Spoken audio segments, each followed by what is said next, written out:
word patriarchy, for example, has been used to suggest that, that men were dominant and controlling and in charge. And no one understands that that's not a really accurate assessment of what's happening. The dominant force was not patriarchy. It was the need to survive. In order to survive, neither men nor women had rights. They had responsibilities. They had obligations.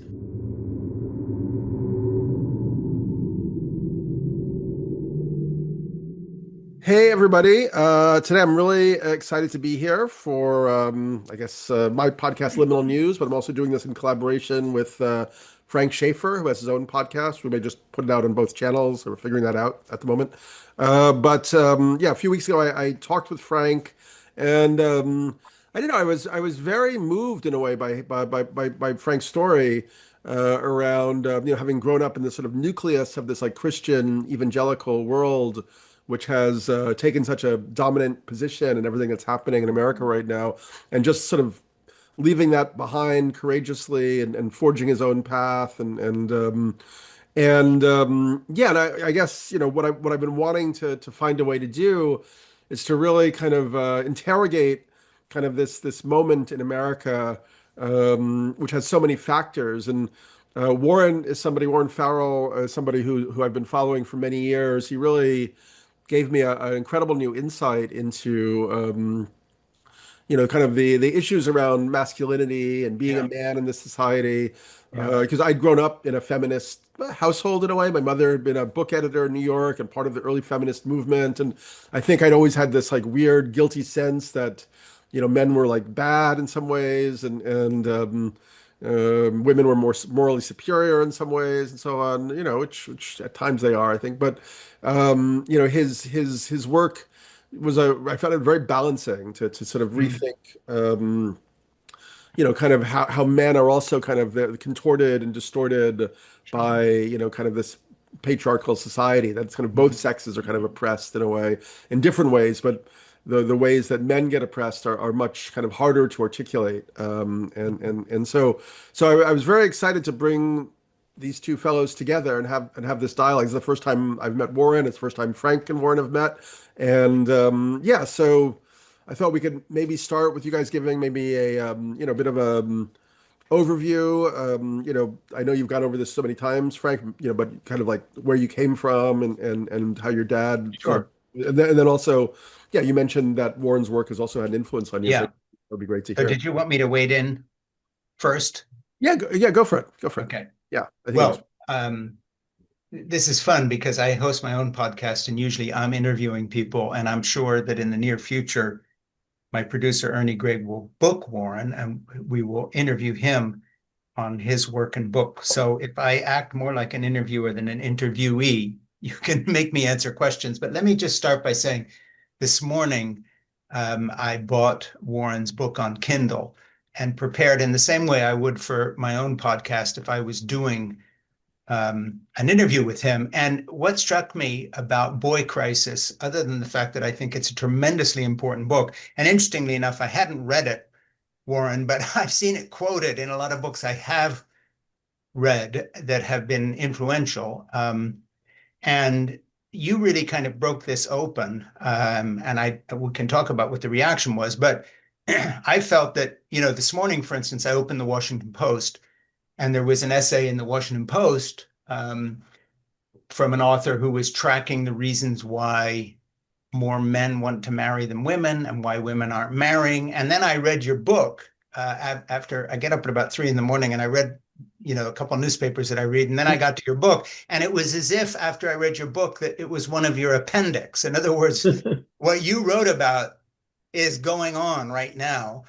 And I wrote a book that I've spent 4 or 5 years on called The Gospel of Zip, which is basically this book here, and I've got a poster behind me, and the subtitle is A Canine Human Love Story Exploring Why Most Dogs and a Few Humans Live Joyful Lives. And I read the whole thing out loud and put it on YouTube, where a lot of my people watch and listen to things, as well as publishing it.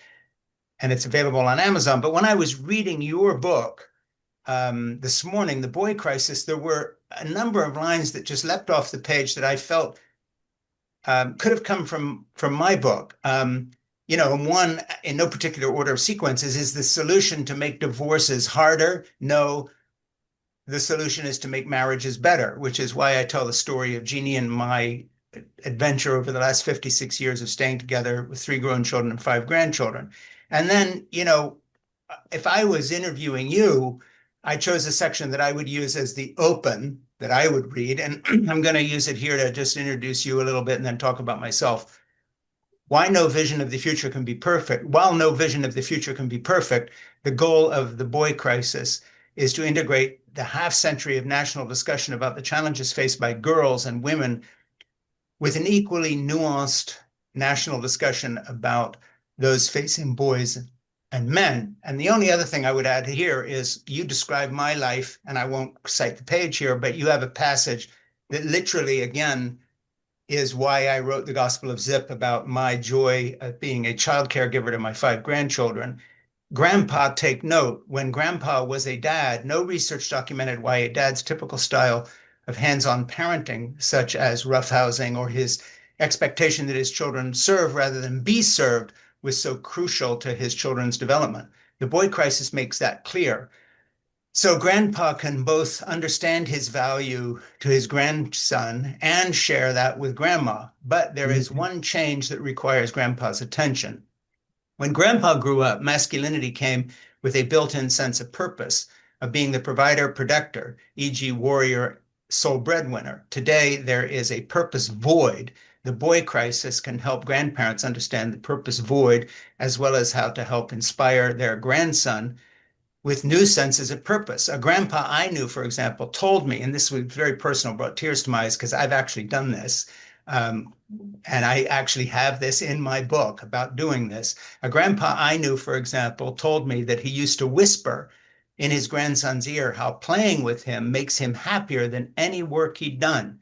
His grandson, although successful at work, has refused promotions that would have required him to travel. So he says, I can do what I love most with my precious kids and wife. And that is why I wrote the Gospel of Zip. And I didn't do what you did. I didn't write it from as an academic who had studied it. I wrote it as a personal narrative. I describe myself at the beginning of my book as someone who was an asshole raised to be an asshole by divine right, as in the evangelical community I was in, men were supposed to dominate, be tough, discipline, and the love that you talk about with that grandpa of yours, and not of yours, but in the story, and the grandson is, the arc of my journey where I wound up. And so I just want to say, I loved your book. I didn't know that was going to be part of this package. When Daniel said he wanted to interview me, but when I read it, it was an amazing affirmation of the last 7 years of my life. It's what I've spent my time doing, is trying to address these issues. You and I are totally on the same page. One last thing, and then I'll stop talking. And I know I was supposed to talk about myself, but I'm talking about you. I admire your courage in your book as one of the only writers I've known who doesn't equivocate about the harm that divorce does to children, and in particular, sons that lose fathers. And everybody beats around the bush because we don't want to offend the tens of millions of Americans who jumped into the more easy divorce patterns that came out of the 70s. And I really love that about your book. And one of the things I do in the Gospel of Zip is talk about the fact of how close Jeannie and I came at times as my assholeness wore off and I became a different person, to splitting up, and how she consistently, I would ask her, why didn't you leave me then? And she would say, because of the children. I had taken a vow, and Jeannie's put it this way. She said, as far as I was concerned, when I took my vow, I was promising my unborn children to remain their parent.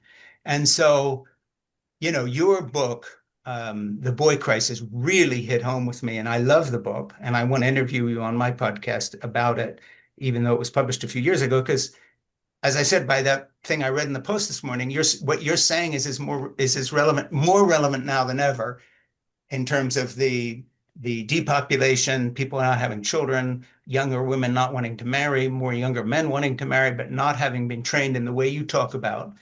So I know that's not what Daniel asked me, but that's where I went. Oh, that's fine. Well, we can come back to you. We'll get Warren into the conversation here. Yeah, I mean, Warren, I was curious. I mean, the book of yours that really hit me very hard was The Myth of Male Power, and this whole idea that there's these sort of like role constraints on males, emotional expression and development and so on, and sort of the unacknowledged male suffering, how, men are kind of supposed to like suck it up and take it and often die younger and all this stuff. What that it seems like a lot of the success of Trump and the MAGA movement has been fueled by the sort of masculine frustration and also kind of an anger at women because they have seemed to be making a lot of gains socially. I think it's like 70% of college graduates are female now in the US, and they've been doing very, they've been doing very well in all sorts of entrepreneurial fields, and maybe not the CEOs, but at other parts of the corporate ladder, they're doing very well. And to me, it sort of makes sense. Men are, as you write about, are bred to be kind of like risk takers. Maybe it's evolutionarily, part of what we're supposed to do because that's how you're like a peacock. You have to gain the mate or whatever.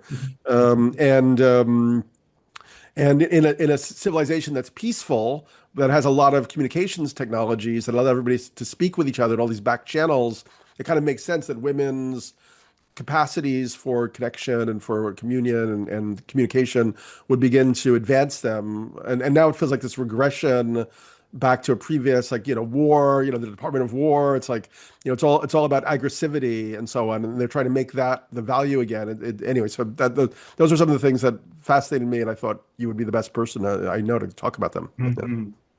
Thank you. Thank you.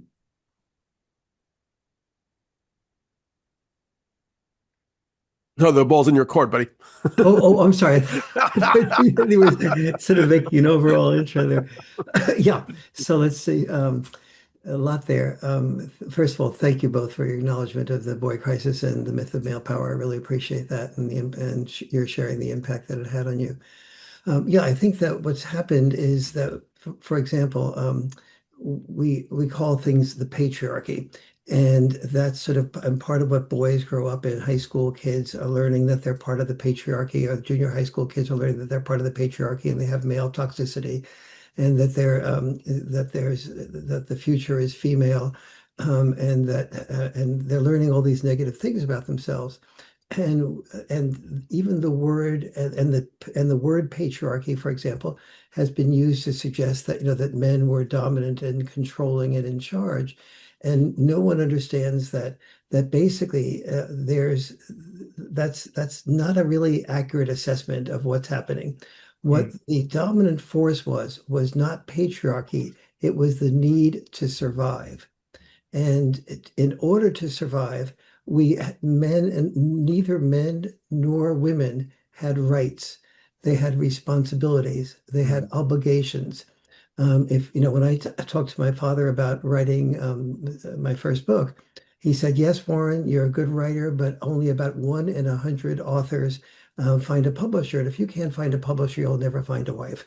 And it was just like really clear to him that that he was that doing something that you want to do, you don't have a right to do what you want to do.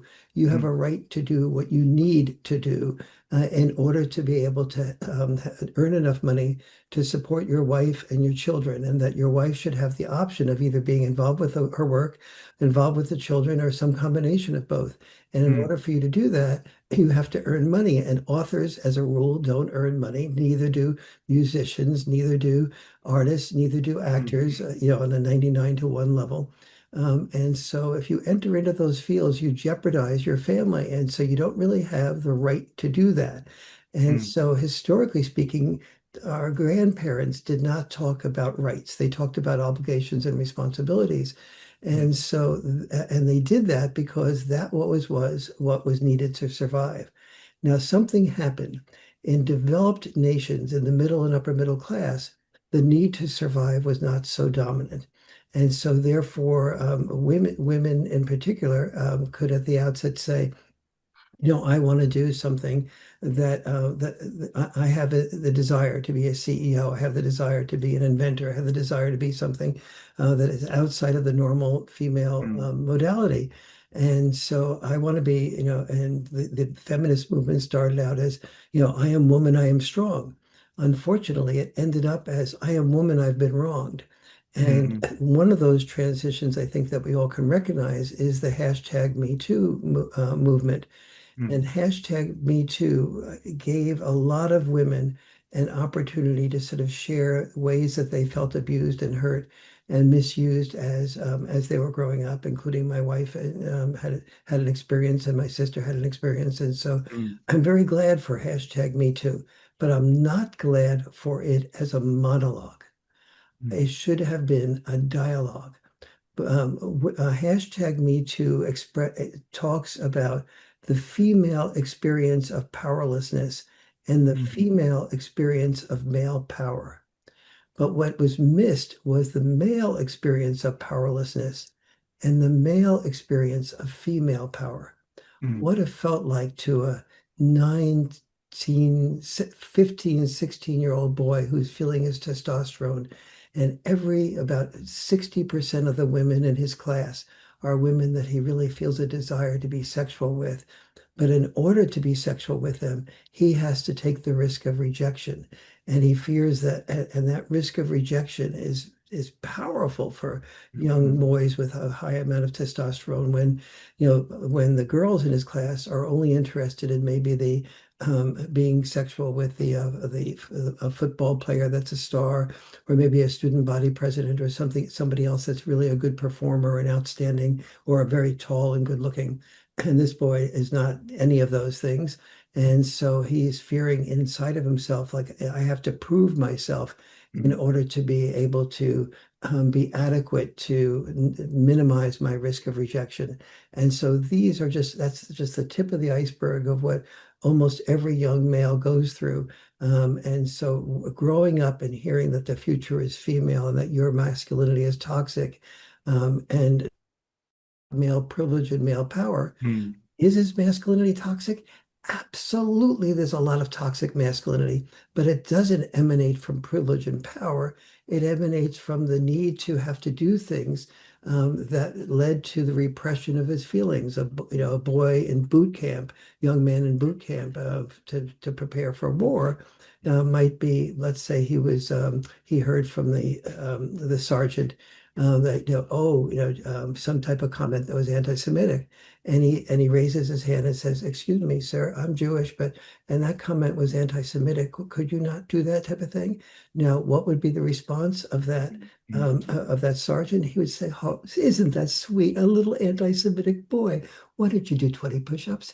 Now, why is he doing that so cruelly? He's doing it because the boy's job is to be disposable, to be Mm-hmm. willing to die, and to be part of the war machine. And complaints about, oh, being sensitive is squeaky wheel in the war machine, and it doesn't work as well. And so he has the fear that he cannot speak up about his real feelings, his real vulnerabilities, and that creates toxicity. But it's not from male privilege and male power. It is from the male obligation to be disposable, the expectation to be disposable, whether it's at war or Mm-hmm. 93% of the occupational deaths in hazardous jobs are male. And so whether it's in war or work, or going to the top of a corporate ladder. When you go to the top of a corporate ladder, you're not a human being. You're a human doing. And you're far more likely to be stressed out by working 80 hours a week. Some people want to do that, but if the expectation is on you to do that in order to be worthy of being loved by women, then exactly what creates toxicities is also what creates your ability to attract women. Mm-hmm. Yeah, that's really interesting. And one of the passages you have in your book, you talk about workplaces that value the difference many women brought to work rather than expecting women to just join to the traditional male work style, were Mhm. rewarded with women who felt valued for contributing in the way they could contribute best. Similarly, dads are far more inspired to be involved when they're valued for fathering in the way that a father tends to father by doing, exploring, playfully teasing, encouraging physical risk taking, while being trusted as a safety net, bonding through play, coaching, roughhousing, and using the leverage of the father-child bond to enforce boundaries. When mom gatekeeps dad into fathering in the way she feels a father should father, dad feels like a devalued babysitter. Feeling unwanted, he tends to withdraw, neglect his children, increase his time at work, or even another woman he feels will value him. And I thought that was so interesting because it kind of bookends what you were just saying moments ago in terms of the male toxicity in the youthful cohort, brings it forward into the fathering role where you have women demanding men participate more. But I always ask, and something I talk about in my book, The Gospel of Zip, is, is that participation to be just designed by a woman, the wife? In my case, I was very lucky because Jeannie valued the kind of participation you're talking about. Mm-hmm. And so that was the thing that made our marriage really work, amongst many other things she did. But I do know couples and books that sort of outline what men should be doing. And basically, most of the time, it just mirrors what were traditional women's roles rather than carving out any space for the man. Yes. So it's always about doing more dishes. It's always about doing more domestic work. Whereas in my experience that I talk about in the Gospel of Zip, because of who Jeannie was, in older age, I'm able to do a lot of that work simply because she's my best friend and I want to spell her. But when we were working out our childcare together, I was able to approach what I did in childcare in my own kind of hands-on way. So, for instance, I'd have my granddaughter or my grandson out doing building projects with me, Mm-hmm. using a table saw, learning to build, to hammer, to do. And, Jeannie wasn't standing there saying, well, why don't you come in and do the dishes instead? Mm-hmm. She was letting me do that man stuff, not just with grandsons, but with granddaughters. So I was so taken by the way you balance your argument in the book by sort of both ends. You bookend it. You talk about young men and problems of missing fathers and so forth, that you also bring it up to speed in terms of, more mature relationships. And I think, I just hope your book is read by women who want to understand the problem, who haven't altogether given up on a marriage or whatever, because I think you'll have a better understanding of men Yeah, there's uh, so many reading the book. so many insights in the book that I feel like society has not assimilated. I mean, at one point I noticed you even expressing some sympathy, or at least giving sort of an empathic context for somebody like Harvey Weinstein, who had driven himself to the edge in terms of work and had ruined his body, and then kind of like this feminine sustenance that he was getting was kind of what he saw as his like compensation or something. Mm-hmm. And also a point you make, 'cause I have a friend who has a film and video company, and he's had to tell his people that he works with no flirting. Anything that can be seen as a flirt, anything that could be, you can't like ask somebody to give you like a neck massage, or anything, is because that could easily lead to the whole thing being ruptured. And where you were talking about how this has actually become like a new part of like a mating strategy in a strange way, where like because in a way, women to choose their mates, they sort of put the men through like a sort of perilous or precarious passage, and Yeah. now it's like they have to negotiate the dangers of the human resources, and if they and the Me Too cancellation. Can you explain that a little bit? That was so fascinating. Yes, maybe I'll definitely get to that. And let me just pick up, if I may, on something that Frank was talking Of about, course. because I think it's so core for every mom or woman listening to this. And I want to make it clear that that men don't talk about the things that I'm going to be saying in a few minutes, and women can't hear what men don't say. So this is not a women at fault or men at fault. The men don't kn- the reason I wrote the boy crisis is because nobody knows about this research, and it's so important to know about it. So, for example, let's say you have three children, and you're a dad, and your inclination is to say, throw the three kids on the couch and saying, okay, Mm. you jump on my back, and the game here is the three of you pin me down, or I pin the three of you down together, and let's see who wins. And mom's looking at this and she's thinking, oh my God, somebody's going to get hurt here. I feel like with dad, I have only one more child to monitor. What is this? But dad doesn't say to mom, that roughhousing actually leads to children being able to be more empathetic. Mm, Now, who would ever have connected roughhousing with empathy? mm, And no, and dads can't be expected to know that because the research was not read by, it was not in any women's magazines or parenting magazines and so on. And yet, so what's the common sense of this? When dads are doing that roughhousing, usually mom's feeling and fear is that somebody's going to get hurt. And mom often says to herself, I don't want to, the kids though do seem to be having a lot of fun, so I don't want to interfere with their fun and, be controlling, etc. So I'll lay off, but I'm just so fearful that somebody's going to get hurt. And mom's only about 99% likely to be right sooner or later.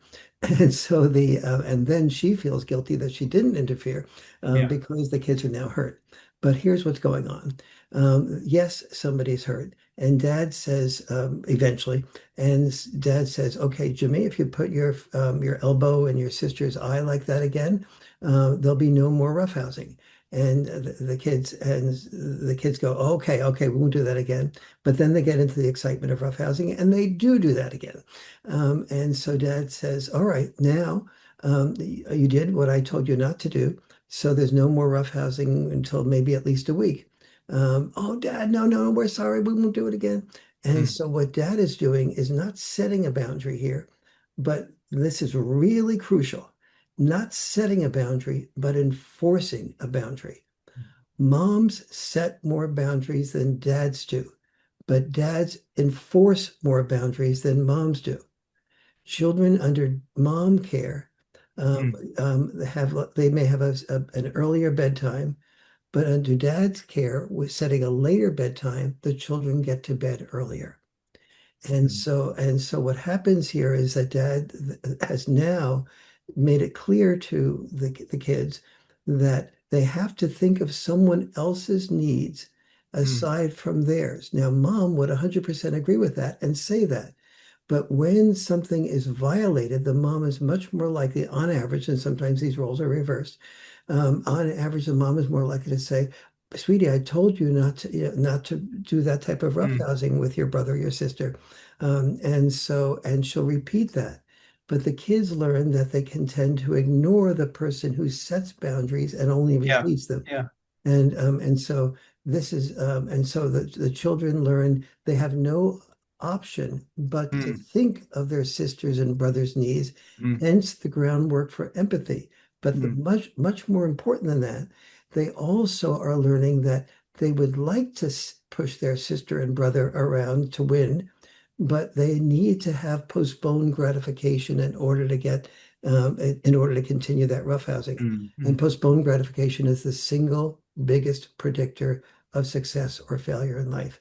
And so Yeah. dads have to be able to explain these things in this loving type of way to mom, and mom has to explain what she feels is going too far, and then do what I call checks and balance parenting, so they both Mm, can mm. hear each other. Yeah, and you do that deferred gratification line runs through your book, which I really like, amongst other things. Thank you. Thank you. Yeah. Frank, I was sort of interested. My goal, my theory, or dream of the interview was somehow to weave together some of the Christian nationalist evangelical themes, with Yeah. the sort of new patriarchal culture. So maybe you could take a minute or two and just explain kind of like your own experience and background in all of that, and how what it left you kind of understanding. Well, yesterday, 2 days ago on my podcast, I interviewed two women who are both PhDs who've written a book together on the whole phenomena from the 1970s up to the present of the success of quote unquote Christian parenting books. They ought to drop all of them and just read Warren's books instead. But they were making a very harsh critique of the kind of mandatory physical punishment, beatings, and so forth, churches selling wooden spoons in their gift shops to spank your children with. There's a whole subculture, some of it tied into the homeschool movement, but the whole thing is kind of an idea of biblical order. And more secular critics misunderstand this as a kind of a patriarchal form, but it's more than that. It's that you have an ordered universe, you have God, you have the father and the family, the mother and the children are there basically to be raised not just to be good humans, but to be raised within an atmosphere of religious conditioning. So their good humans are going to go to heaven because they have correct theology. So it's an incredible mix. And of course, I told these women that were interviewing me, or rather, I was interviewing them, that I took their book very personally because I came out of a background like that. And my parents were missionaries, and all of us kids were dragooned into the family. So there was a kind of a built-in hypocrisy. We were almost like traveling salesmen in the sense that people came to my parents' mission of L'Abri Fellowship in Switzerland, oddly in Switzerland, but being raised by American missionaries. And we children were always told directly that how we behave toward people would really result in them becoming, quote, Christians. In other words,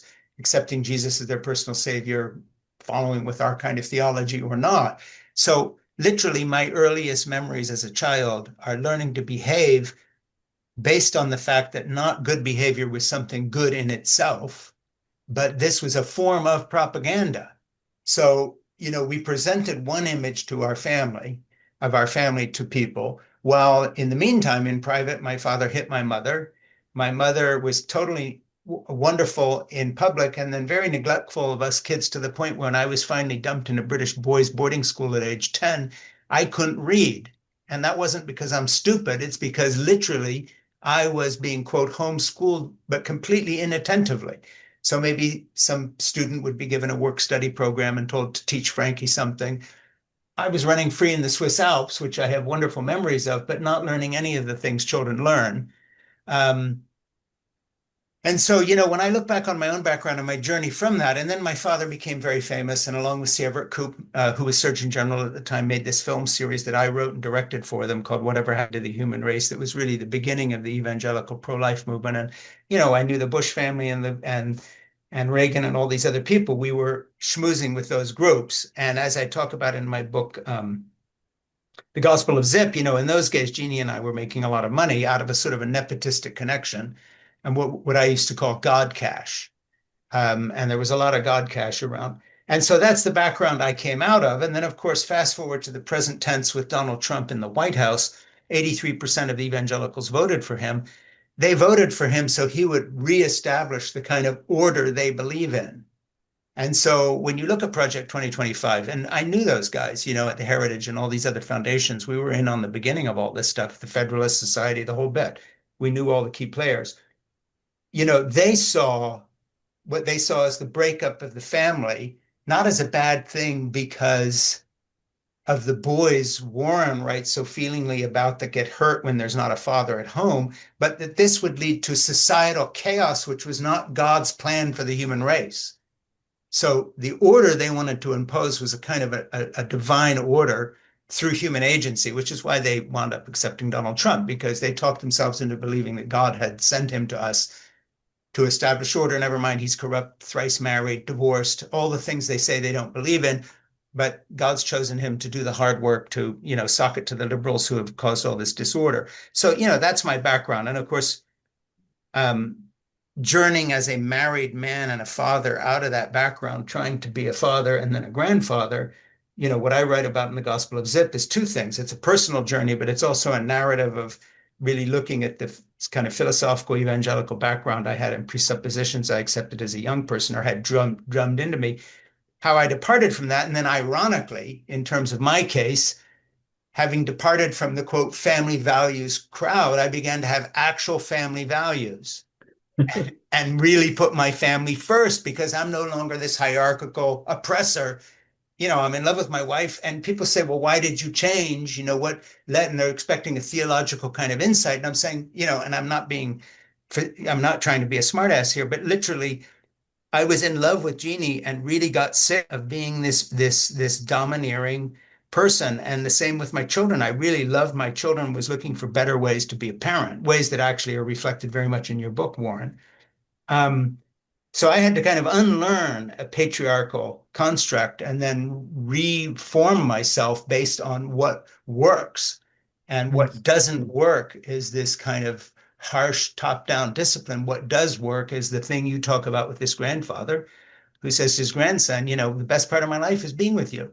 And I feel that way with, I'm looking out at my yard here and all the building projects I have out here, I've done with my children and grandchildren. not because I want to teach them carpentry, but because um, it's a way to love a child, to be with them and to tell them I'd rather be doing this than anything else. My granddaughter Lucy, and then I'll quit rattling on, but she's 17 now and she's one of my 5 younger grandchildren. She's at a high school about 45 minutes away and gets migraine headaches. And the other day, and just did it again this week, by the way, the same thing. And I have this in my book. But she did it again last week, so it's not an exception. She says, well, mom called dad, said, I'm coming down with a migraine. Would he come get me? And I said, don't call dad, call Ba. She calls me Ba, grandfather. Um, he'll come in. And Becky, my daughter-in-law, called John first. And indeed, he couldn't come down because he was stuck in a meeting. But and Lucy said, well, I told you to call Bob first. And then and then she says, I knew what your reply would be. And it was, I'm on the way. And she says, I told her, of course, Bob will come. And that is literally like having won the Nobel Peace Prize to me. There's a 17-year-old girl growing up, and the same, my grandson would say the same, call Ba, because of course he will come. He'll drop everything and come because, as I told her again 2 days ago, I said, you're the most important thing in my life. Mm. As long as I'm alive, you'll have someone who's in your corner and you're not fit in with other things. You are my priority. Yes. It took me, I've been married 56 years. It's taken me an arc of time. Whereas with my parents, it was like, no, we're doing an important meeting. This is the Lord's work. We're doing God's work here. And by the way, greet people at the door in a friendly way because it's a good witness to them. But then as soon as that person's gone, my dad's shouting at my mother and sometimes hitting her. So there was a total level of hypocrisy. And that's my background. So for me, the learning curve from that kind of patriarchy to where I'm at today Yes. Yes. was literally based on trying to be better at loving. Yes. Yes. That's my Wow. story. Beautiful. Thank you for sharing that, Frank. That's Mm. really powerful. One thing I appreciate about your perspective, Warren, is I felt like, yeah, I mean, you obviously would see the value in monogamous marriage, but you seem to also have a pretty kind of like even-handed acceptance of all the different ways that, and reasons that men and women come together. Um, I don't know if you want to expand on that, but you talked about how, yeah, men seeking sex is a very normal and natural Mhm. thing, in a way, Mhm. you know. Yes. Yeah. Um, but let's, yeah, I'm curious. Let's see. Well, what are you seeing now, Warren, in the culture around these issues? Are you seeing like progress? Are you seeing regress? I mean, people talk a lot about like porn, dating apps, the impact of like social media, how that's like transforming male-female relationships. People are saying there's like less sex right now. And then you have this sort of incel culture. But I think Nick Fuentes, who's one of the leaders of the incels, Yeah. I think he just declared that he was actually a virgin, even though in his late 20s, which is a badge of honor for men in that subculture. Yes. What's going on? How do we explain this? How do we get out of it? Yeah, so many things are going on. So I'd say first and foremost is that males have, during the last 50 years, I would say, since the beginning of the feminist movement, basically, they've been learning that, on some level, women good, men bad. They've been experiencing, all of the things that, as I said before, that the women's movement started out as I am woman, I am strong, but it's really focused increasingly on I am woman, I've been wronged, and the people who have wronged me are men. And so a lot of women have so that's one dimension of that. Another is that the good news is that women have had many more opportunities to earn money, and they're now doing very well in many cities. 30 cities, they're earning more than men, even though they choose jobs that are far more likely to not be hazardous and to not have I wrote a book called um, the why men earn more. And in Why Men Earn More, I outlined 25 things that men do in the workplace that lead to them earning more money, and 25 things that women do in the workplace to lead to them having more balanced lives. Mm, And so, and things like, hazardous jobs, as I mentioned before, things like being commuting further to work, working more hours, working at jobs that are much more less rewarding. All things like working at the hazardous jobs. If you look at your home, you'll see, it's built from lumber, and lumberjacks are the most hazardous job in the world. And then, then those pieces of lumber are taken by truck drivers who have one of the most hazardous jobs, to construction mm, workers who one construction worker dies at every workday hour. And so all these things are things that women are less likely to do. You don't see women welding on the top of skyscraper buildings, risking their lives. And so, so do I want women? So one of the things I say in that book is that if you want to live a better, more balanced life, do the things that women do. If mm, you want to earn more money and lead a life where you're likely to be more likely to be damaged or hurt or die sooner, do what men do. And mm, so, but where I was going with that is that as women have earned more money, they have the option of not marrying men for money, but they don't exercise that option. They usually are unwilling to marry men who are earning less than they are earning, or unless they're becoming a lawyer or a doctor. And so the women are still in the old school of being interested in marrying men who earn as much or more, mm, even when they are earning a lot. And then they usually complain, or often complain about, I'm I'm so resentful that men can be have-it-all men, and they can have a wife, they can have children, and they have a career. mm, And so, but I can't be a have-it-all woman.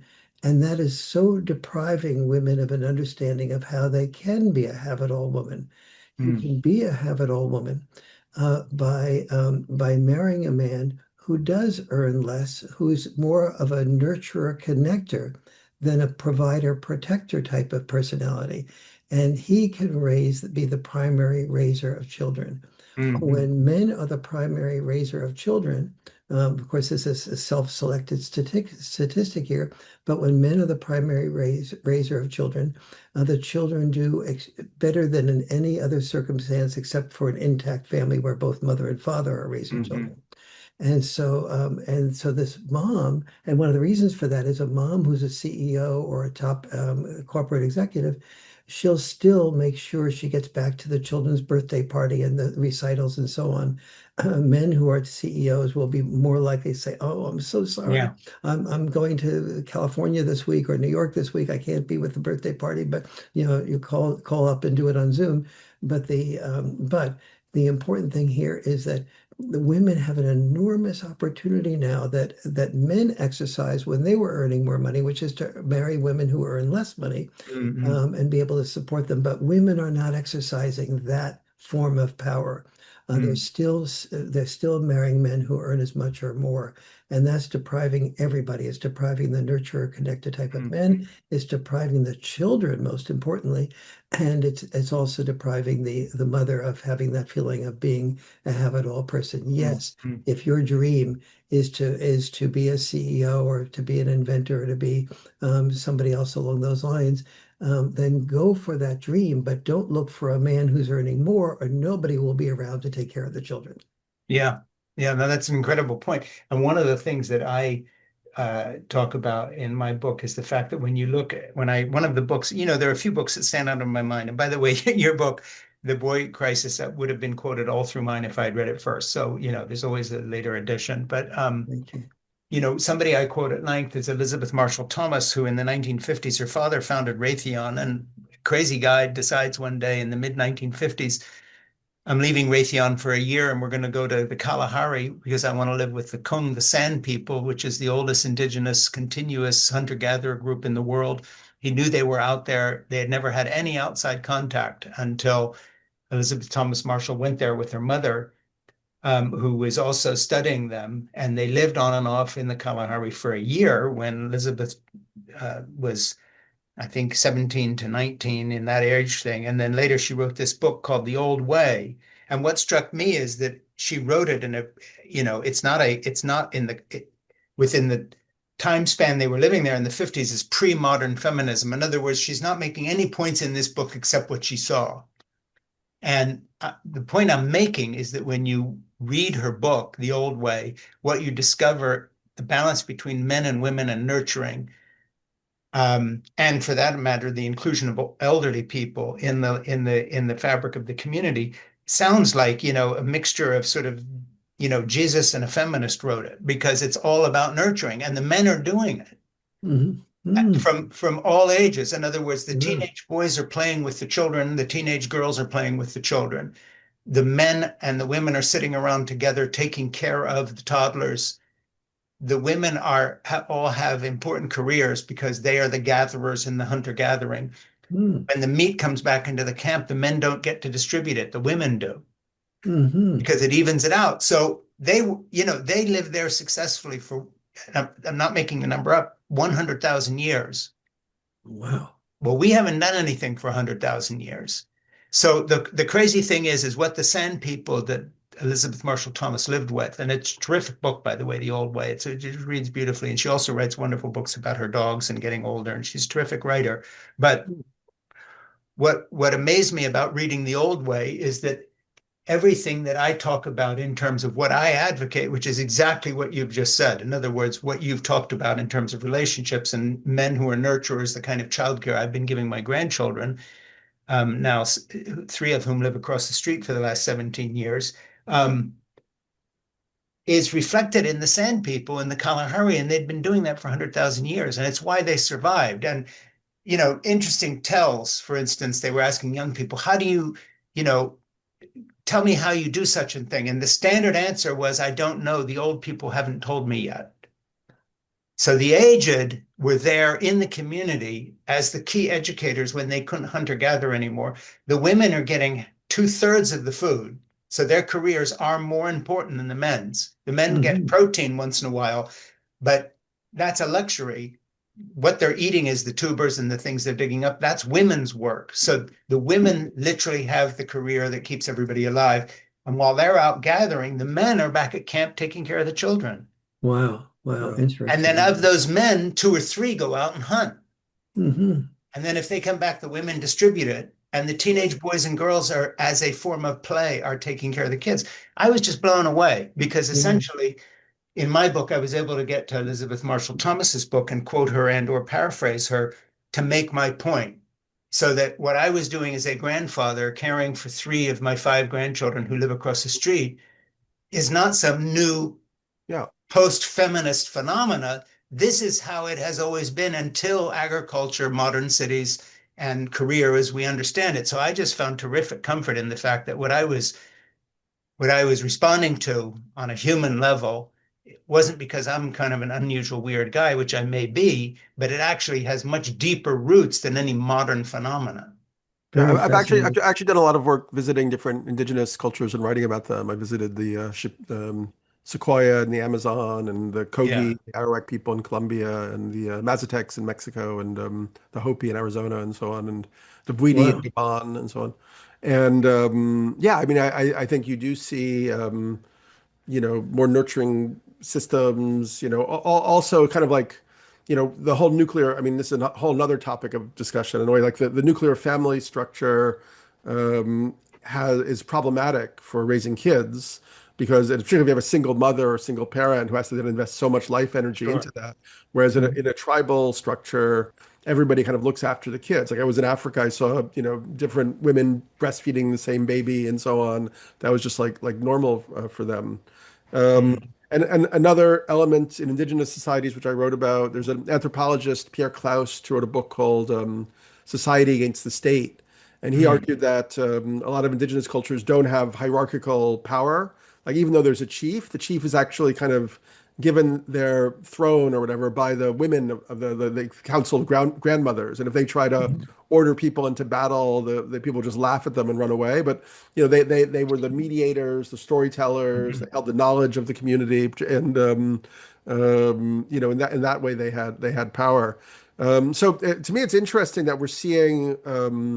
Like we're seeing the opposite of what you guys are talking about right now in terms Yeah. of the manosphere, the image and sort of archetypes of masculinity that, this sort of culture is focusing on right now, whether it's like Trump or Hegseth or Andrew Tate, Yeah. and so on. All these people are like kind of yeah, there's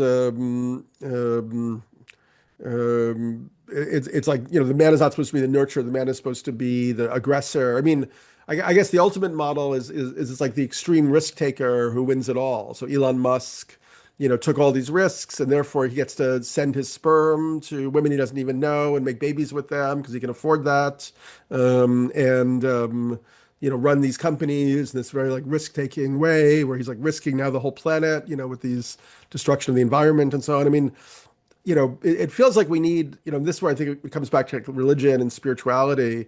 Like, I think people are lost right now, and Mm. Christianity is a rigid and regressive structure from the past that people are gravitating to because they don't know what else to do. And I'm wondering if either of you guys, but I certainly have my own ideas, think about what would be. I mean, do we need sort of a new culture of like initiation or some new way for? I mean, I guess in a way, nurturing could be a form of initiation, but in every indigenous culture around the world, there tends to be a structured mechanism for young people to go through a journey of consciousness and come back more mature, whether it's like a walkabout or Mhm. ayahuasca or whatever. I don't know. Warren, what are your thoughts on this? Yeah, Yeah. I'll pick up on the manosphere part of it as that's often mentioned, and that's so I think the two biggest clues as to what the manosphere is about is the word incel, which means involuntarily celibate. Mm. And then also, so let's work with that for a moment. Involuntarily celibate suggests that the man doesn't want to be celibate, Mm. but feels that when he's involved with a woman, that there could be, for example, a child created, and that he would not have that he would have to pay the bill, and she has the option of raising the child, and so he has no connection to it. And there isn't a man's birth control pill, and every time that he's reached out to women, he's been rejected. Usually, he's not at the top of the of the earning scale and the success Mm. scale, and so he feels like even though he'd love to be with women, that he's experiencing what is called the Gini coefficient, and the Gini coefficient is that a very small that women are attracted to a very small percentage of men, like maybe 10 or 20% of men, and those 10 or 20% of men, yes, they can have sex with women, but if he's in the lower 10 or 20 or 30% of men, there's he no woman is really interested in him. And to some extent, there's a Gini coefficient in the reverse. If she's not attractive at all, he's not interested in her. But at any rate, his hurt and his pain about being rejected has led him to be celibate. And so that creates a setup that interacts with AI and pornography and so on. And Video so games and and guns. so Yeah. yes, exactly. And so he is able now to as a celibate person, what does he turn to? He turns to pornography. And pornography is set up with a series of algorithms where he can you find out what turns you on, and then you give AI feedback, and it modifies to do more of what turns you on, and you keep modifying and modifying that until you're getting exactly what you want from the pornographic messages. Mm. And so, but the result of that, getting exactly what you want, is that when you are with a woman, if you are with a woman, you are so addicted to the response being exactly what turns you on that in any normal human relationship, you get a much more complex and nuanced and different considerations. You have to consider what turns her on also, and you have to have normal conversations, and you have to have interactions, and you have to have deal with criticism, and you criticizing her, she criticizing you, and so on. And so it doesn't prepare these men for a human relationship. Mm. And so we have, and this is, of course, has never existed before in the old days. When I was first interested in seeing a woman naked, I'd have to sneak to the back of the library and find some art book that showed me a woman almost naked, and Yeah. and that would be my turn on. But nowadays it's made for you. So what I'd like us to see about the manosphere, or whether it is incels or MGTOW, men going their own way, and is that the way AI is set up is that the more outrageous your comment is, your Mhm. contribution is, the more feedback you'll get, the more response you'll get, and therefore the more the AI will be able to get advertisements and so on. Yeah. Yeah. The result of that is that there's a bribe to make these men make negative comments about women because those will get more responses Mm. than otherwise. But men doing negative comments about women are coming from hurt and pain combined with AI magnifying them. And I think Mm. the best way of looking at the manosphere is a statement saying that that anger is vulnerability's mask.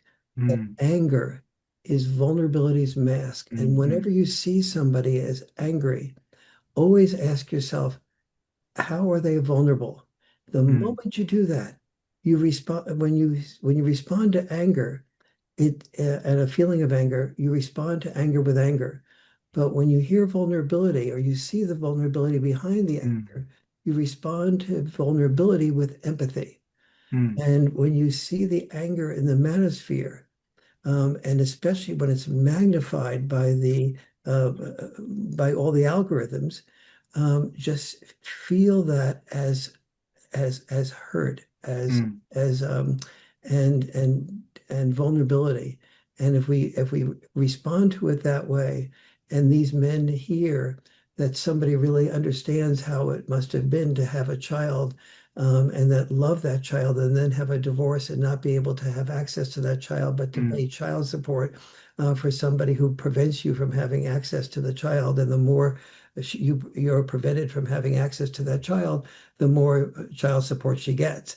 And so that creates such anger and loss because he's lost his wife, he's lost his child, and he's lost the ability to attract another woman because he's having to pay child support. Mm. That's the vulnerability.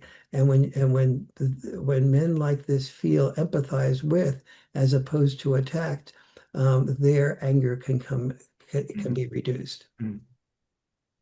Where do you see kind of like Warren in terms of your work, spirituality or like a yearning for transcendence playing a role? I'll give an example of this. I was speaking years ago in Bedford-Stuy, which is one of the poorest communities in the country, and it was to a group of about 700, a congregation of about 700 in a church, a congregation of about 700 African Americans. After I was finished doing my presentation, the minister of the church had formed automatically when males joined. He formed men's groups. And because I've formed about 300 men's groups around the country, and he knew that, he said, I'd like you to meet with these young men's groups that I formed. And there were 32 men, each in four different groups that had gone through this. And of those 32 men, 28 of them had said that they had been in prison. Mm. And of those 28, almost every one of them said that well, I think there were two exceptions, that they had minimal or no father involvement. They were dad deprived. And what the church, that there were two things that saved them from doing the things that led them to getting into prison. One was that they felt that the church introduced them to God the Father, and that was number one. And number two was that the minister actually took interest in them, and they took interest in them by telling them what they did well, and also talking to them about what they were doing poorly.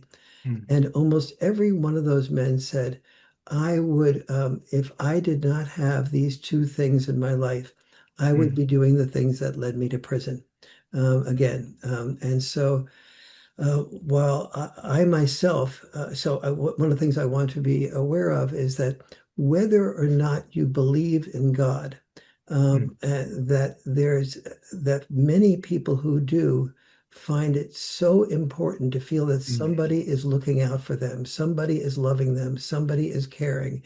It doesn't make any difference really what religion it is.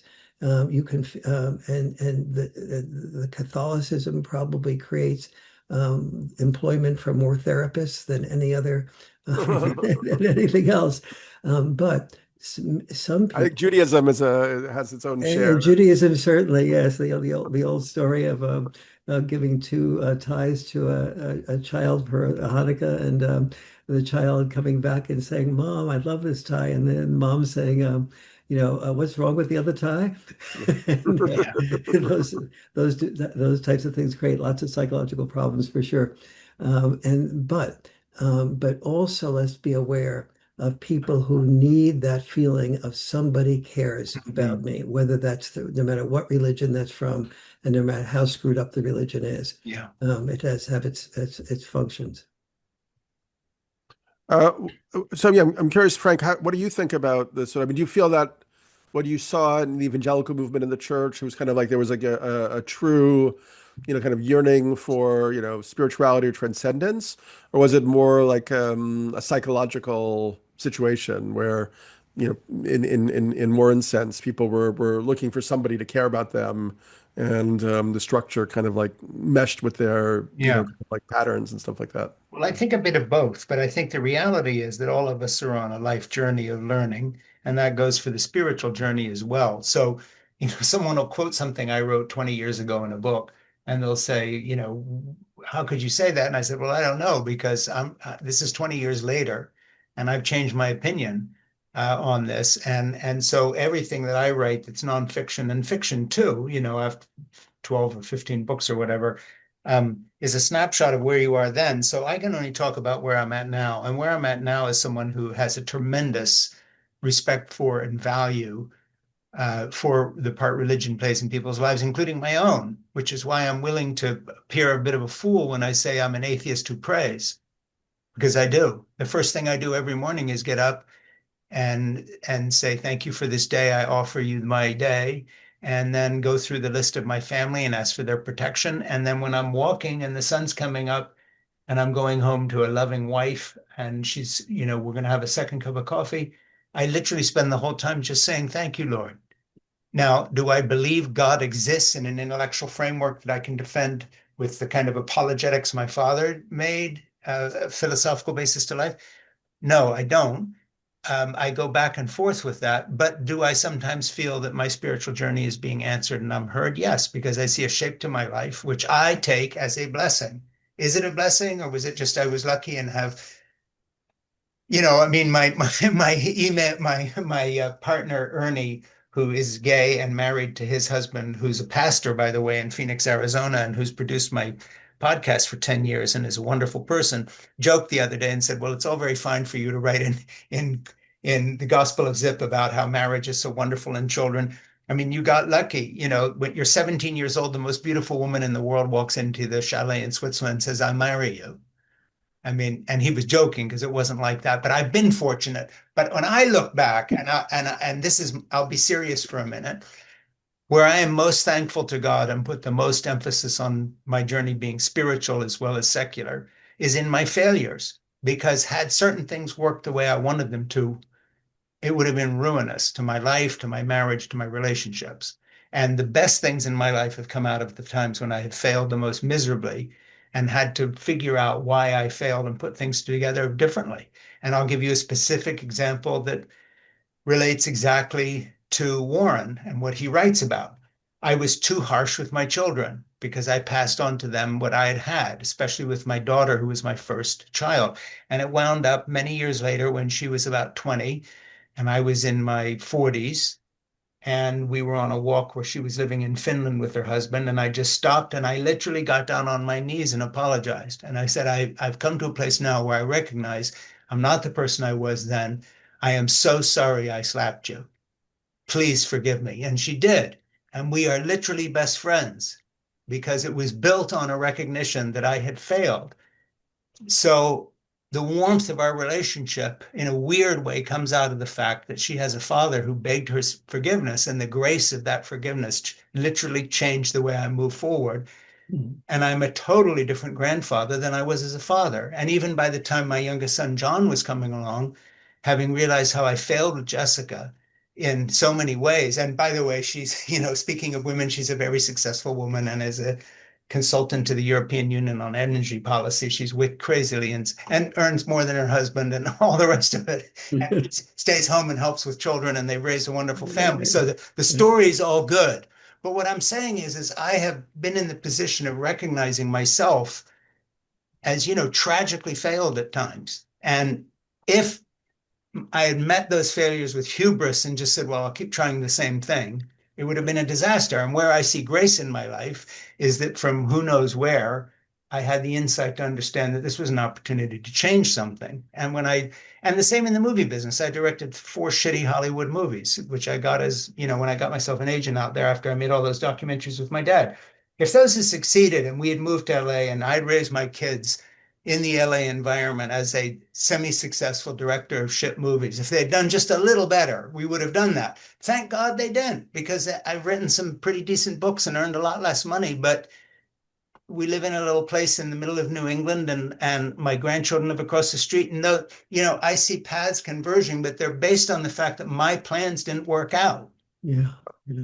What I wanted most at that moment, if you'd told me 30 years from now, you're going to thank God this movie, tanked at the box office and, you're going to have to move back to New England with your tail between your legs as a failed movie director, I would have said you're crazy. I've been working for years to this point. Now I look back and I say I'm across the street from 3 grandchildren. I'm with the same woman I've loved all these years. If you change something on this path. Yeah.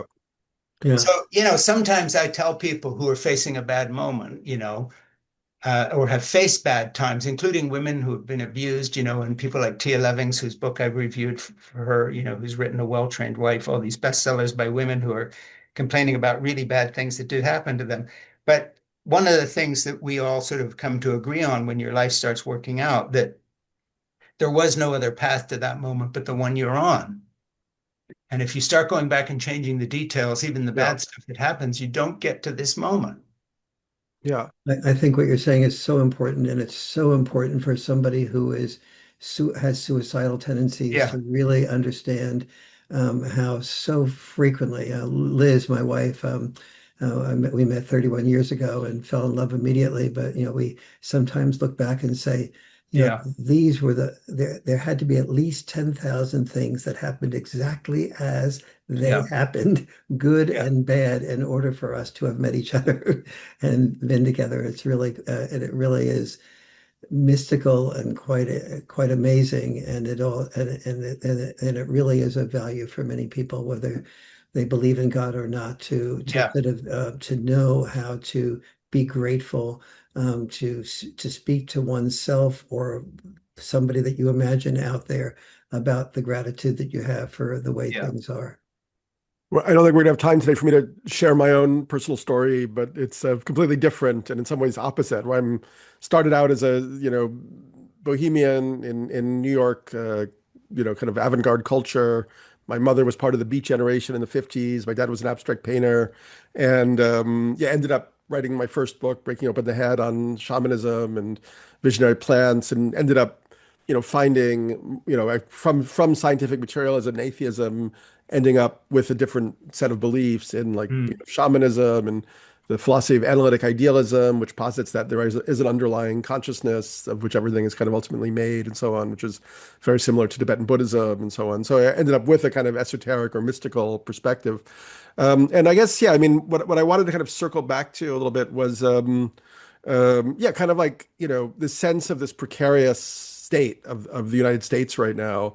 And, Mm, I kind of like, and how this boy crisis and men crisis that Warren focuses on seems to be at the crux of it. And mm, unfortunately, even though we've had decades of feminist movements, men's movements, ecology movements, social movements, spirituality, and so on, it feels like everything has gotten even more drastic. Like even a lot of people I knew who were part of kind of like I thought they were part of like a sort of progressive New Age healing culture ended up kind of getting confused by Robert F. Kennedy Jr. and anti-vaccines and the self-sovereignty movement and sucked into Maha and so on. And I'm just curious, like, I'm curious for both of you guys, like, do you see a way back? I mean, do you see, Warren, I mean, I know you've been doing these men's groups. I mean, do you see like and this whole idea that men need to become nurturers, and that women can kind of like expand their parameters of love to love men who are not their economic equals or betters. That's a powerful idea that's not very culturally present, but it feels to me there's a bunch of them like that. But it also feels to me that men and women are distinct, and talking about like indigenous cultures, like there is a way that men are meant to be kind of like hunters, and women mm, are kind of like, designed to be kind of like gatherers and kind of like, hold the hearth fire together in some way. And, in the way modern industrial society developed, we don't really have those opportunities, so men maybe feel they never get this kind of like warrior initiation they need, and that's also kind of leading them into these delusionary realms where they end up even becoming like school shooters or something, mm. yeah. So Warren, what would you see any way, like what would be your vision of how we could move out of this chaos into some more positive, benevolent kind of order again, you know? Yes. Yeah, I think we are making, I think just recently, after about 50 years of focusing on women and girls' needs, there is the beginning of Mm, some recognition that boys are having problems and men are having problems, and that the man who commits suicide is not just hurting himself, he's hurting his wife, he's hurting his mom and dad, he's hurting his children, and he's leaving his family feeling like, maybe his kids feeling that maybe I'm destined to commit suicide when I'm that age too. And so, that when only one sex wins, both sexes lose. mm, And mm, that's been there's the beginning of realizing that when we have a man crisis, it's also a woman's crisis. And so that's just the beginning of the opening of the vision of we're all in this together. mm, And that, reading a book, and that supporting women being whoever they want to be, mm, is wonderful. And it's also, this has not been about a history of men having advantages over women.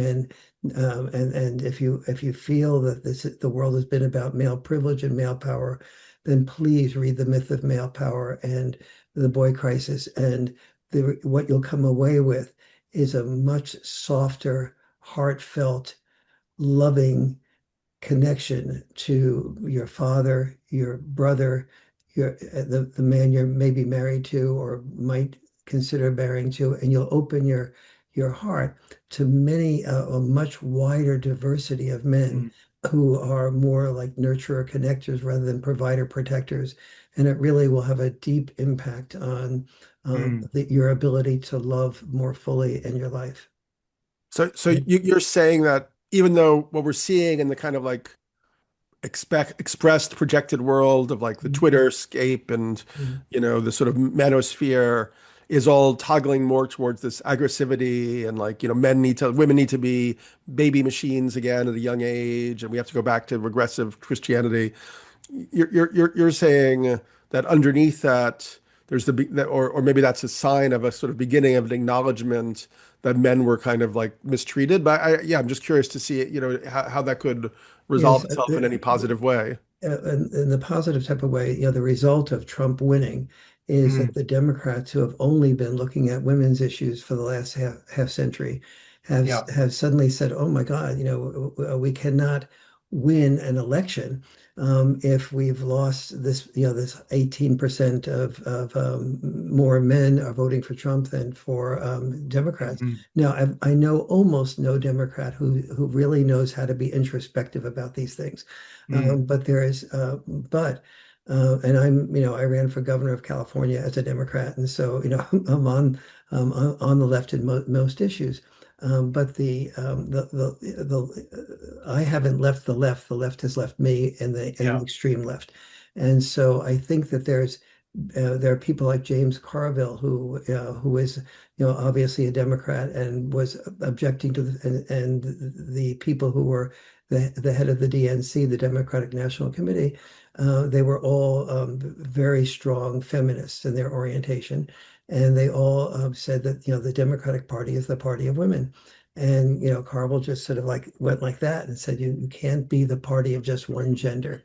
And Yeah. so, even though he lost, and somebody who was one of the strongest opponents of their thinking of the Democratic Party as anything but the party of women, I think we're beginning to see that if the Democratic Party does not become introspective about why they're losing so many men and not Mm, just blaming the men as it being part of this, voting for Trump being part of toxic masculinity, but yeah. they understand that Trump is the snake oil salesman that people will come to for magic if they're not heard. And if you're condescended to and put down for a half a century, you're not going to be voting for the people who put you down and continue to put you down.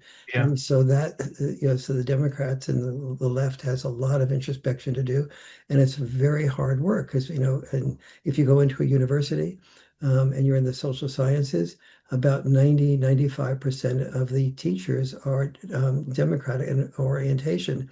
And a university should never be a disproportionate percentage of Democrats or Republicans. Yeah. It should be a community where everybody is debating and thinking and learning how to sort of think about Hmm. things. It should always be about, it should be the core, the source of our real education, which is questioning and knowing how to handle ideas we don't believe in. Mm, And that requires professors who are on multiple sides of the aisle, so to speak. mm. Yeah. I, I differ with you in some areas, but yeah, Frank, I'm curious to hear what your I perspective is just there. literally agree with everything that Warren just said, and it reflects the thinking I've been doing. Warren, one thing I found interesting in doing some research and writing on my book, and what's been very helpful to me is half the authors that I interview are people that I get so interested in their work, just like I'm going to read The Myth of Male Power now as a follow-up to the book I read this morning, The Boy Crisis. But um, what I have found is interesting. Some of the introspection you're talking about is now being done by some women who are feminists who a few years ago would have been exactly what you're talking about. And one of them is somebody I quote, and I'm going to read you a little something here from a little section of my book. How are young males doing in general? As literary critic, feminist author, and friend Jessa Crispin, who gave me notes on this book, that's The Gospel of Zip, writes in What is Wrong with Men, a title we've heard before too many times. But here's the fun part: patriarchy, the crisis of masculinity, and how, of course, Michael Douglas films explain everything. So that's the tongue-in-cheek part, like Falling Down and all those other movies. And quote, here's Jessa writing, and she is a feminist and literary critic, writes for the Times, does the whole thing. Men are still being asked to fulfill roles within the lives of women, maybe become husbands and fathers and lovers and sons. But the rules for what those roles might look like or what behaviors were desirable versus problematic are in question. Their father's mode of masculinity is useless to them as a guide, but no new model is presenting itself, leaving men alone to try to navigate an uncertain time, end quote. And then I continue. And when one looks at our relationship culture from what Crispin calls a condemning feminist point of view, that's quoting her, it seems, as she says, that, quote, the bad men are the men who have not, quote, done the work. The so-called good men, this is all her, are men who have done the so-called work. Crispin notes that what the work is that's needed to change the bad men, quote, into good men, quote, or how it might be undertaken is never explained. Is the work therapy, more education, learning to listen more, to do more dishes, an exact 50-50 split in childcare? What is it? Crispin notes that today's younger men who still see the value of romantic connection and becoming fathers at all are asked to submit to a long list of things that they must do to be worthy of female love. Men are seen by many women today as not merely having problems, but being the problem. The men are judged by many women as needing to prove themselves worthy of and capable of receiving love. The ones that fail the worthiness tests are labeled incels, misogynists, bigots, contributors to rape culture, whatever. And then here's the punchline. Crispin says that the language of, quote, toxic masculinity, patriarchy, and mansplaining used by the political left, of which she's a part, has not been appealing to most men. Duh. Duh, right? I write, duh. Right. And then I say, no one wants to be part of a movement that denigrates them, which is exactly what you just said. So, dot, dot, dot, and here's where it ends. All is not well, even in the so-called secular circles. When trying to escape from toxic masculinity in today's society, there's no choice a young man can make, no path to follow that doesn't immediately become fraught and judged. In Crispin's words, for young men, quote, patriarchy is over. What we have now is worse. And that's a feminist literary critic writing, who, by the way, is married and has two kids, and told me on my podcast that she had really changed by marrying someone, having children, and trying to put into practice some of these things. Yes. Yes. So, Good. you know, the Good for funny her. thing is, but if you saw her bio, you'd say, well, she's not going to get what Warren's saying. But the funny thing is, the passages I just read, unless I've misunderstood everything you've said for the last, hour, would be like something you'd quote because Yeah. she's Yeah. on your side. Yeah. Yeah. That's And wonderful. it's not because we lost an election, it's because this isn't working. And the funny thing is, I found more sympathy in her book for young men, a book called What's Wrong with Men. And basically, by the time you're done, you're saying, well, this isn't her point of view. She's writing Mhm. a book, What's Wrong with Men, basically trying to analyze where we've gone wrong and seeing so Yeah. much wrong with Yes. men. Yes. So Yes. it was a nice surprise, and I quote her at length in my book, The Gospel of Zip, and she gave me great notes, and they helped me, think through things and so forth and so on. So I have run into some quote left wing people who are doing the introspection you're talking about, I'm so glad to hear that. Very glad to hear that. and two of them, one of her, and another one is another friend of mine who's a woman who was one of the founders of MoveOn.org. And is Wonderful. furious with the left now. And she used the same phrase you did. She says, I haven't left the left, they left me. Yes. Yes. Exactly.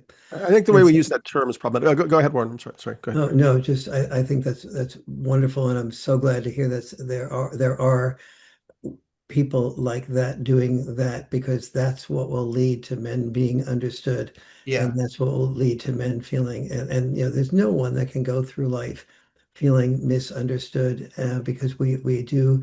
We do get dopamine from being appreciated. We are, biologically dependent upon a certain amount of yeah, appreciation. And that's really, and we need to, and almost everybody who does anything, if you look at, if it's destructive, like a Parkland shooter, hmm, there was a documentary just done on my life recently, and one of the things it did is feature the Parkland shooter, who says, I've been criticized by everybody, but when I'm finished doing my shooting, people will know who I am. And yeah, so, just, the hurt and the pain, if you see the vulnerability behind that, hmm, that we all need to sort of, when we see behaviors we don't like, there was that we need to sort of see the vulnerability there.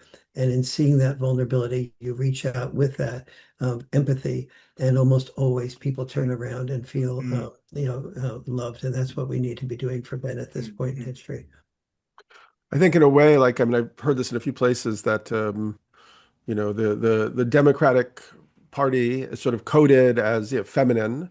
It's kind of like a scolding, annoying mother in a way, or an over Mhm. suffocating mother. And then the Republicans in counteraction have become kind of like an abusive, neglecting father, Mhm. in a way. Mhm. But I mean, neither is good. So yeah, I also don't necessarily, I don't always agree with this conflation between the Democrats and the left.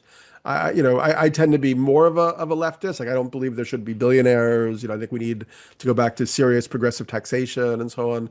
So, yeah, I mean, you know, I, I think the sort of power of big money has pulled the discourse, and a lot of strategizing has gone into pulling the discourse in the Mhm. U.S. way far to the right wing. Mhm. And if we had a sane society, we would be looking at what countries like Norway and Scandinavia do in terms of like helping our people and stuff like that. Mhm. Anyway, that's a Mhm. little bit of an aside. Well, we've been speaking for a while. I really appreciate this dialogue, and I feel like in a way we're just getting warmed up. So maybe we should consider, doing it again and then Be forming some good. other questions and Yeah, going deeper. absolutely. But I'd love to, give you guys some last thoughts, last words. I'm kind of curious, really, like, um, yeah, like, well, I know you've built a men's movement, or you've been part of building that type of movement. I'm kind of curious, considering from my perspective, we're in dire straits right now, with this toxic masculinity out of balance in a way. And Yeah, I don't, and with all the money behind it, like Putin and the tech oligarchs have all, kind of like drank the Kool-Aid of authoritarian, AI weaponry and so on. Like, it seems like it's really getting down to the wire. And Well, you and know, to they're me, very, to go to Warren's point, when they talk, they're very against nurturing. yeah, They're into domination and control in a way that makes your old-fashioned dad figure look like yeah. a, gentle, gentle Yeah, well, female. I mean, these guys, Warren, Elon Musk and Peter Thiel and all these guys, their ideal is, women have the babies, do all the thing, and I'm going to go off and do these great male things. I mean, they're the last people on earth who are into helping raise a grandchild or a child. oh, completely. And Peter Thiel has talked about the Antichrist a lot recently, and he's equated the Antichrist with any effort to build like a social safety net. He said that somebody like Greta Thunberg, this young woman who risks Right. her life to, protest against the genocide in Gaza, or to protest against this ecological destruction, that she's a Mhm. representative of the Antichrist. And so any attempt to create social safety nets, and I would say a lot of people are kind of gravitating to this weird, conflation of tech, kind of like, kind of tech utopianism and Well, sort of part of the Christian tech utopianism apocalypticism. is this new pronatalism, and I'm Yeah, pronatalist because the greatest pleasure in my life comes from my children and grandchildren, period. But they're not pronatalists that way. They're pronatalists in that they want the right sort of people born, to the point where Peter Thiel and some of these other guys are funding new companies that do genetic testing of embryos, not just to make sure they don't have genetically inherited diseases, but for IQ. And yeah. they want the right sort of people, and they are starting to look very, very much like the same thing that the Germans wanted in the 1930s. I mean, they're talking about their kind of people, a certain kind of IQ, certain kind of ideas. So even when, I find myself as a defender of having children, but I have to sometimes separate, where I'm coming from this sort of high tech pronatalism, which is all about social engineering and not about love. It's not about nurturing. It's boy, so many things. So I would be very happy, Frank, to do an interview with you and talk more deeply about these things, and I'd love to. Daniel, to do a follow up. If I Great. But I'd like to, can we do the myth of male power as a book where I can interview you about that book, or would you like to do the Sure. boy crisis as well? What would you Actually, prefer? they're so They work together. intersecting with each Yeah. other, and then Well, also I've read one, so I'm yeah, prepared to interview you on sh- one, and I'll read the yeah, other with pleasure. So I'm going yes. to get it, and then I'll ask Ernie to contact you. Yeah. But let's stick with this discussion right now. So what were you going to Yeah. say beyond that? As I say, I think for me, the most important thing I've ever written actually is my most recent book called Role Mate to Soulmate, and the connection of that to the boy crisis is this, that the Role Mate to Soulmate book teaches people how to handle personal criticism without becoming defensive. Oh, That is the that's single biggest biological challenge we have. Historically speaking, if we heard criticism was a potential enemy, mm, therefore it was functional for survival to become defensive. mm, But what's functional for survival is dysfunctional for love. And so no one knows how to really hear personal criticism from their partner without becoming defensive. mm, That is the what I was able to solve that evolutionary problem mm, in the work I've been doing the last 30 years, called Role Mate to Soulmate. But the when one knows how to do that, and then some other things like creating conflict-free zones, and also knowing how to structure and be specific about appreciations, when mm, you know those three things, what you have is a good marriage. mm, You have a mm, good marriage, you have a much smaller likelihood of divorce. When you have a smaller likelihood of divorce, you have much more a greater likelihood of fathers being involved with the children in an intact family. And when mm, you have that, you minimize or greatly minimize or mitigate the boy crisis. mm. Yeah, I think that's huge. So we'll maybe get to that the next time Wonderful, we talk. wonderful. Yeah, maybe well, Frank, you have any closing thought for us today? Yeah, I mean, when first of all, I just want to thank you for allowing me to do this because it's been a great pleasure. I mean, I've always enjoyed talking with you, and I've enjoyed interviewing you or you interviewing me, Daniel. But this has been fantastic with Warren because it just, it's another one of these grace-filled serendipities that I'm spending my time talking about the Gospel of Zip, and I wrote it because as a 73-year-old man, I literally, I mean, I know this sounds smarmy and stupid, but um, the reason I read this whole book and put it on YouTube for free and have it in short bites for people who don't read is because I'm really trying to change people's minds. And I don't know, I know who my readers are, but I don't know how to reach the people who aren't reading.